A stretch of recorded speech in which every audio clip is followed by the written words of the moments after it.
Республикасының сыбайлас жемқорлыққа қарсы іс-қимыл агенттігінің Батыс Қазақстан облысы бойынша департаменті өзінің кезекті сыбайлас жемқорлыққа қарсы іс-қимыл жөніндегі дәрістерін жалғастырады.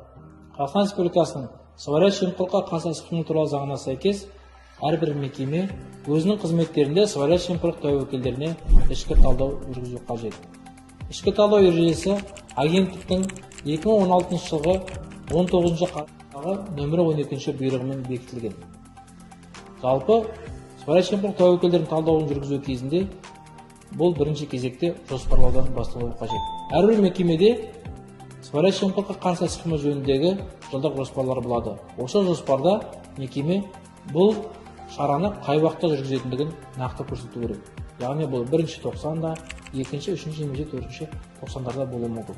Айтайық, мысалға сіздің мекеме 2020 жылдың 3-ші тоқсанында, яғни қыркүйек айында сыбайлас жемқорлық тәуекелдеріне ішкі талдау жүргізуді жоспарлаған.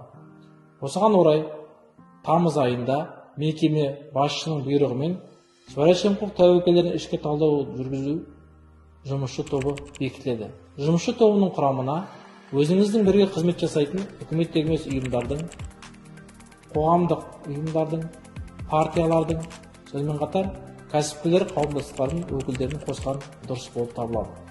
Яғни жұмысшы тобы аталған кезеңде қай кезеңде қамтитындығы жөнінде бұйрықта нақты көрсетіледі. Мысалға, сіздің мекеме 2019 жылдың 1-ші қаңтарынан бастап 2020 жылдың 1-ші қыркүйек аралығындағы қызметінде сыбайлас жемқорлық тәуекелдеріне ішкі талдау жүргізуі мүмкін. Неліктен бұл 2 жылды алады? Өйткені сыбайлас жемқорлық тәуекелдерін жүргізу кезінде талдамалық салыстыру үшін, яғни ағымдағы жылғы есептік кезеңде қалай болды және өткен жылдың есептік кезеңде қандай болғанын салыстыру үшін. Сыбайлас жемқорлық тәуекелдерін ішкі талдаудың өзі 2 үлкен бөлімнен тұрады.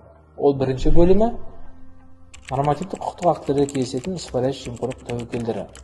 Жұмысшы тобы сыбайлас жемқорлық тәуекелдеріне ішкі талдауды бастаған кезде осы мекеменің ережесінен бастау керек. Көп жағдайда қолданыстағы заңдар өзгертіледі де, ал мекеме өзінің ережесін өзгертуге ұмытып кетіп жатады.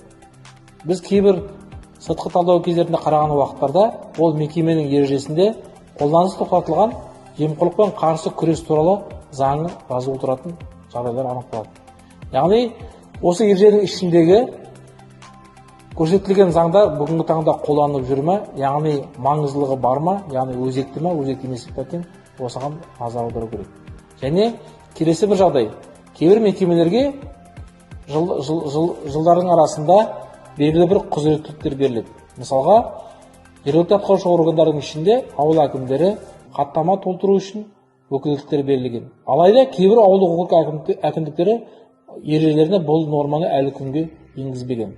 Егерде бұл ережеде көрсетілмей ауыл әкімі хаттама толтырып жіберетін болса, онда ол заңды бұзған болып табылады. Осыған орай, бұл сыбайлас жемқорлық тәуекелдерін талдау кездерінде жұмысшы тобы осы мәселелерге назар аудару қажет. Сонымен қатар, келесі мәселе әрбір қызметкердің лауазымдық нұсқаулығы, яғни қолданыстағы заңнамаға сәйкес пе, осыған назар аудару керек. Яғни жаңадан бір мекемеге өкілеттіктер берген болса, ол белгілі бір маманға жүктелсе, осының барлығы қызметтік нұсқаулықта көрсетілуі тиіс. Келесі ең үлкені бұл кодекстің, заңның және құқықтық актілердің қайшылықтары бар ма жоқ па, соған назар аудару мәселесі. Мысалға, ауылдық жерде ауыл әкімі шаруашылық қожалығына пайдалану үшін жерді береді. Осы орайда кодексте мысалға 500 метрге дейінгі жерде пайдалануға бермейтіндігі туралы норма болған. Бұл мысал ретінде айтып жатырмыз. Ал ережеде 20 метрден өзен қойнауынан 20 метрдегі жерлерді қолдануға беріледі деген. Сәйкесінше маман құжаттарды дайындап комиссияға ұсынып, комиссия ереже аясында шаруа қожалығына жерді беріп жүреді, яғни өзен қойнауынан 20 метр жерден.